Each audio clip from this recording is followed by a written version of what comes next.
Journée qui commence et c'est parti pour la séance de footing.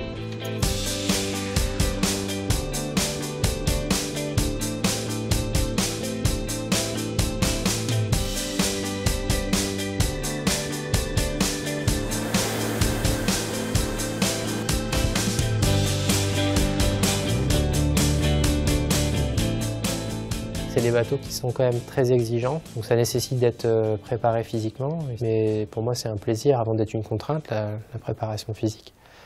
Donc ça nécessite de s'y coller régulièrement, quotidiennement aussi.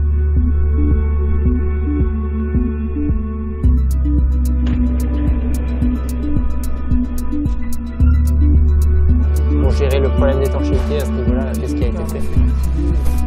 En ce moment, je suis plus sur une phase où je vais de manière presque quotidienne échanger avec l'équipe pour voir si effectivement il y a des points qui me concernent, pour essayer de leur apporter un petit peu d'informations navigant. L'idée, c'est d'augmenter un petit peu l'espace de rangement, de stockage. On a des spécialistes dans l'électronique, on a des spécialistes dans le composite, donc c'est vrai que c'est vachement intéressant de pouvoir s'appuyer sur toutes ces compétences. C'est sûr, c'est que vivre un projet comme ça, en étant tout seul, c'est juste impossible.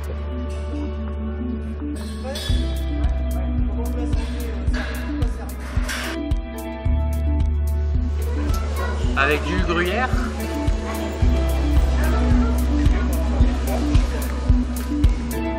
Par exemple, ça arrive.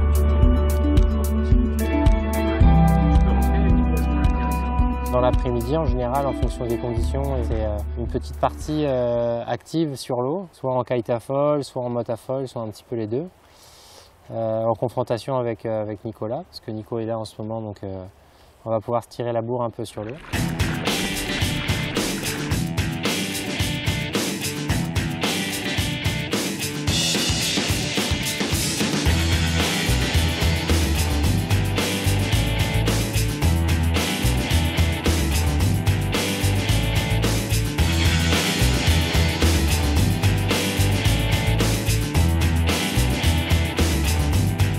On va tenter de faire du kite maintenant. Comme on n'en a pas pris assez des sensations, on va en mettre une petite couche quoi.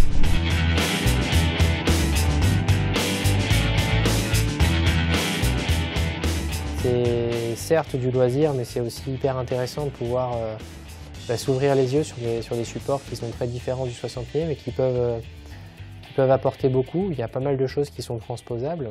Et puis c'est aussi une notion de plaisir forcément, parce que faire du mode, faire du kite dans les eaux qu'on a en baie de Quiberon, c'est assez fabuleux.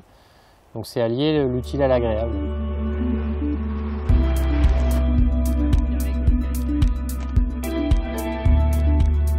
On est un petit peu contraint d'essayer d'avoir l'œil sur tous les aspects, parce que la finalité c'est que je me retrouverai tout seul sur les courses. C'est aussi l'occasion de prendre du recul, de faire des choix aussi, parce que c'est vrai que des fois c'est difficile de faire des choix quand on est la tête sous l'eau. Du coup là à l'arrière on aperçoit le cockpit, donc c'est vraiment la zone de vie extérieure où va se passer toute on va dire 80% de la vie du marin. C'est avant tout du partage, hein. Échanger avec des gens, encore une fois, qui sont là avec envie, qui ont pour la plupart pris des jours de vacances pour être ici aujourd'hui, qui ont pour certains fait pas mal de kilomètres. C'est quand même important de raconter ce qu'on vit au quotidien à des gens qui ne le vivent pas, que des gens salariés du groupe, donc qui sont quelque part presque des collègues. Je pense que c'est une phase importante dans le projet aussi pour faire adhérer les gens du groupe.